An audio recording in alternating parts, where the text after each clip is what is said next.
Tutaweza kuona namna ambavyo maisha ya bibie Wema Sepetu baada ya kuweza kupata mtoto yalivyokuwa na amani na furaha, na wengi wao wakasema kwamba kiukweli bibie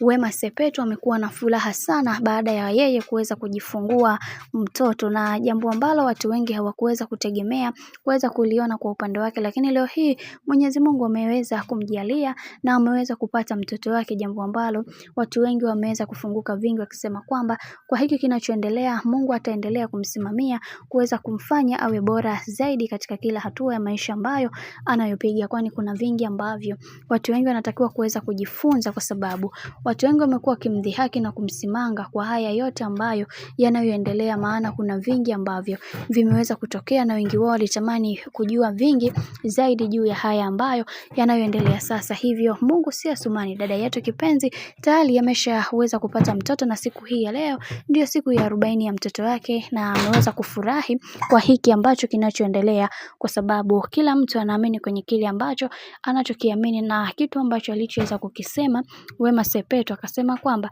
atabandika bandua mpaka kieleweke, hata watoto 5 atazaa, ili mradi tu na yeye aweze kupata amani na furaha katika maisha yake, kwa sababu hichi ndio kitu pekee ambacho kilichoweza kubakia katika maisha yake. Kuna baadhi ya watu walimsimanga na kumkashifu juu ya hali yake ambayo anayopitia, lakini yeye kama yeye aliamua kuweza kusimama imara na kusema kwamba nitakemea hili pepo ambalo limekuwa likiniandama katika maisha yangu, kwa sababu mimi ndiye mwanamke pekee ambaye ninajitambua na kutokukata tamaa kabisa katika maisha yangu, na pia kwa hiki ambacho kinachoendelea sasa Mungu atanifungulia milango ya riziki, na mimi nitaonekana mwenye thamani kubwa katika kila hatua ya maisha ambayo ninayopita, maana tayari nimeshachoshwa na hizi kelele za wanadamu.